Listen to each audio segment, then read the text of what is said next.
सुखनगर एक छोटा सा गांव था जहां हर कोई एक दूसरे को जानता था।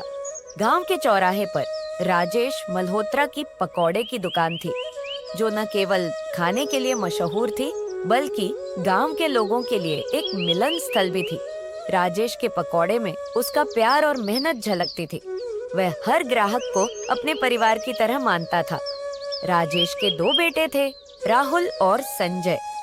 राहुल बड़ा था और शांत स्वभाव का, जबकि संजय छोटा था और जल्दी गुस्सा हो जाता था। अरे भाई, आज तो फिर से बहुत भीड़ है। जरा सा इंतजार करिए, बस फिर आपके लिए एक प्लेट पकौड़े तैयार करता हूँ। अरे राजेश भाई, आपके पकौड़े का स्वाद ही कुछ और है। हर बार खाने का मन करता है। एक दिन राजेश की तबीयत खराब हो गई। डॉक्टर ने बताया कि उसका दिल कमजोर हो गया है। राजेश ने अपने बेटों को अपने पास बुलाया और उन्हें अपनी आखिरी इच्छा बताई।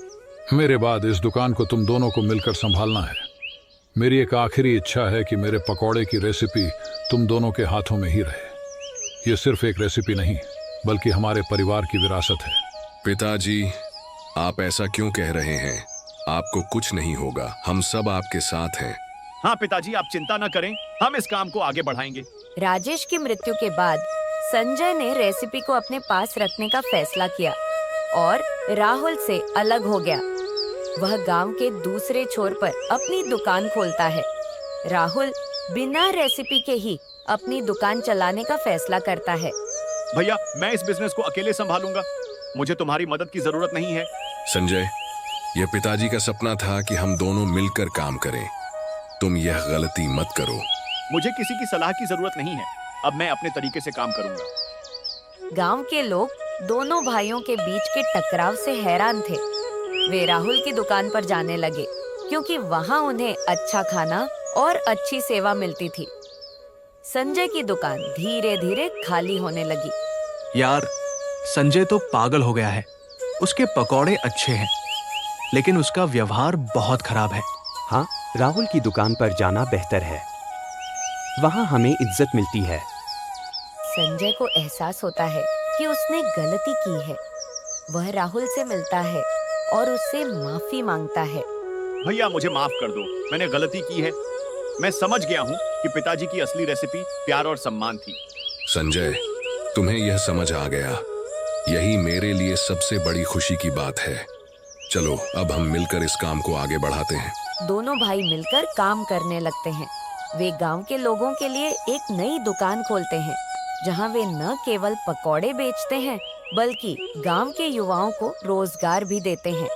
गांव के लोग उनकी एकता और मेहनत को देखकर खुश होते हैं। राजेश का सपना पूरा होता है और उनकी विरासत आगे बढ़ती है। राहुल भाई, तुम ही राजेश जी के असली बेटे हो। उनकी सारी गुण तुम में हैं।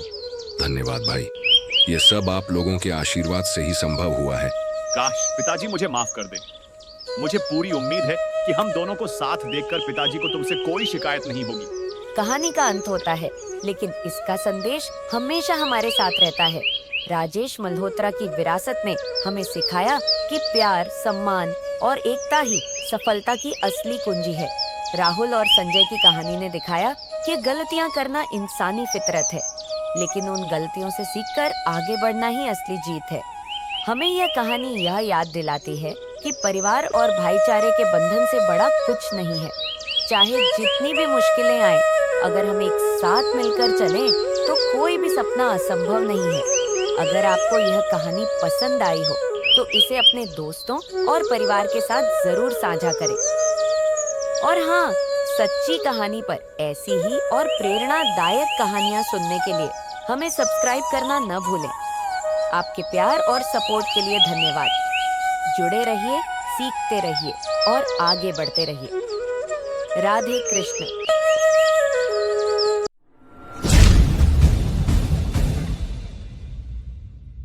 गांव की प्यारी गाय।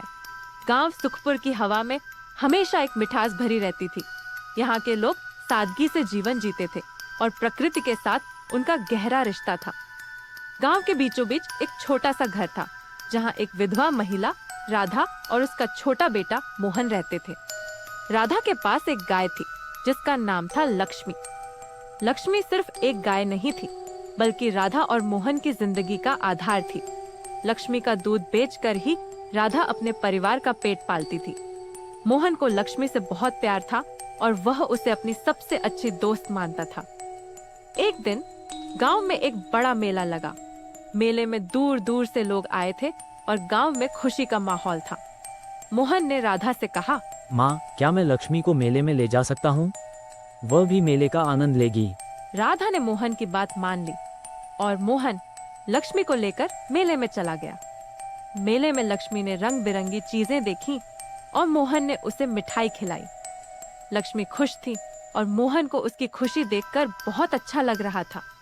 लेकिन जब मोहन और लक्ष्मी मेले से वापस लौट रहे थे तो अचानक एक तूफान आ गया।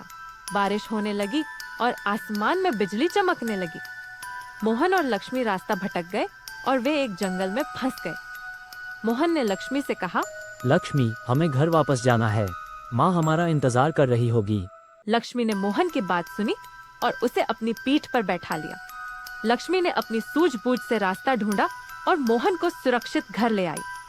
जब राधा ने मोहन और लक्ष्मी को देखा तो उसकी आंखों में आंसू आ गए।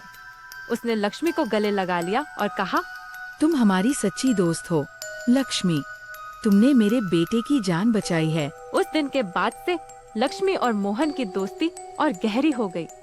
गांव वालों ने लक्ष्मी को गांव की प्यारी गाय का खिताब दिया और वह गांव की सबसे लोकप्रिय गाय बन गई। इस कहानी से हमें क्या सीख मिलती है? जानवरों के साथ हमारा रिश्ता सिर्फ उपयोगिता का नहीं बल्कि प्यार और दोस्ती का होना चाहिए। सच्ची दोस्ती किसी भी मुश्किल को पार कर सकती है। प्रकृति और जानवरों के साथ हमारा रिश्ता हमें जीवन के सबसे बड़े सबक सिखाता है। अगर आपको यह कहानी पसंद आई हो तो इसे लाइक और शेयर करें। हमारे चैनल सच्ची कहानी को सब्सक्राइब करना न भूलें, क्योंकि यहाँ आपको ऐसी ही रोचक और सच्ची कहानियाँ सुनने को मिलेंगी।